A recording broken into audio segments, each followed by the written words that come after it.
Hello, welcome back to our channel, and this is our second video. I'm excited to still have you watching our videos. In our first video, we told you about ineffective meetings, unsuccessful meetings, and we told you that 67% of meetings are basically unproductive. So this is another twist. In today's video, I'll be sharing with you 10 tips on how to have successful meetings. So let's jump right into it. So the first thing you want to do to ensure you have a successful meeting is to prepare an agenda. Create and distribute a clear agenda before the meeting. So this means you should outline topics. How many minutes are we assigning to each? What are we going to achieve in this meeting today? So you just outline it accordingly. Another thing you want to take note of is establishing ground rules. Now, meetings are supposed to be safe environments. People are supposed to use respectful language. People are supposed to respect others' opinions. Nobody's opinion is wrong. Most times, encourage people to be part of the ground rule setting process. You can decide what ground rules should be set. Let people volunteer. Everyone should put their phones on vibration. No double talking. No time wasting. No whispering. No executive meditation. Now, executive meditation means falling asleep. That sleep that you sleep when your eyes are open. So encourage them to set the ground rules. Ground rules will ensure that everybody comports themselves in a particular manner. Another thing you love to look out for is start time and end time. It's not like examinations that you have. We're starting exams by 9, and definitely the invigilators, especially the ones in my school, shout out to them. They will collect it, and on the DOT, we know things happen.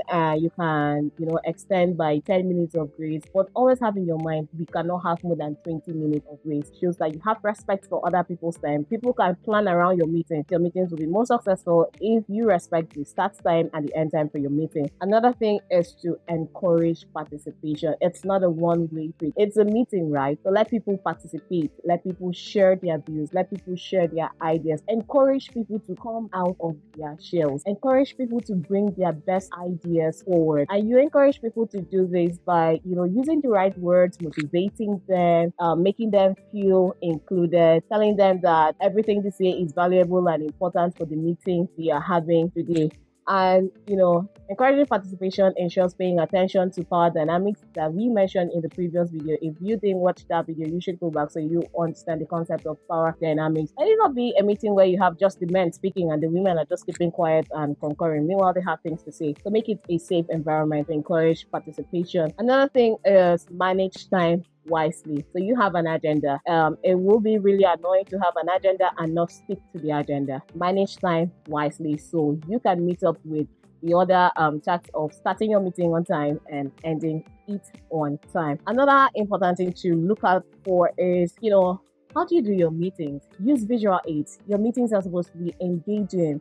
Someone said, if you tell me, I'll forget. If you show me, I'll remember. So use charts, use slides. There's nothing wrong. Offices have laptops, they have projectors. It's not until when you're having a training, a conference, that's when you dust your projector and bring it out. You can make the meeting, the presentation to be in a slideshow. Let people see. If you're talking about charts, you want to show them images, you want to compare things, you can use visual aids to do that. And so still moving forward, encourage questions and feedback. It's not communication if there's no feedback. It's not communication if they do not understand you. So gray areas, encourage people to ask questions, especially when you give them tasks, especially when you come up with new policies. Some people love to use high grammar. Now, a meeting is not the place where you're trying to show up that you have the best vocabulary. So even when you unknowingly, some people do not know how to step down grammar. So when you unknowingly speak, ensure that you find a moment to feedback. Are you following? Do you understand? Are we on the same page here? So encourage them to ask questions. So you can encourage them to write. Okay, so you don't want to stand up, you can write, because what you have to say is very important for us to have a successful meeting, and your opinion really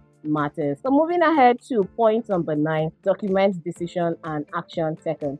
You can document this. Remember, we said you have to take minutes in your meeting. So that is when you document decisions that have been reached. Are we changing a policy? Are we introducing something new? We did a review. Are we checking our performance from last quarter? What's happening in this new quarter? Document.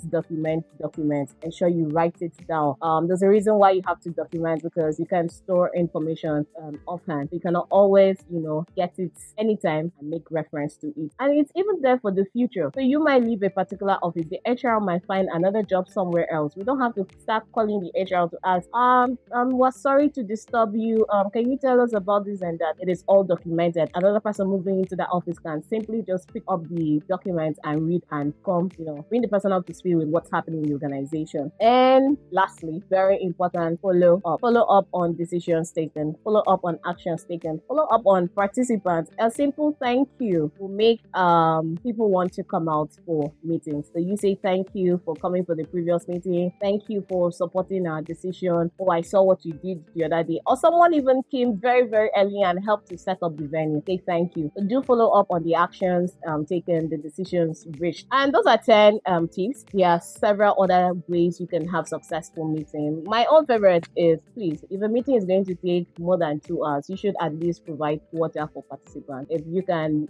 provide full refreshment, at least water for people to drink. Then personally, I feel if there's something we can talk about, online, due to high transportation costs and time and opportunity cost of everything, you can have online meetings and limit the, one-on-one interaction that will cost people an arm and a leg. And another important thing, it's not everything that you should call a meeting for. So don't go tempting people and annoying them by calling meetings every time for issues that could have just been resolved with an email. Thank you so much for watching. My name is Vicky White, and catch you on video number 3. And I hope from now onwards you're going to have very high value and productive meetings.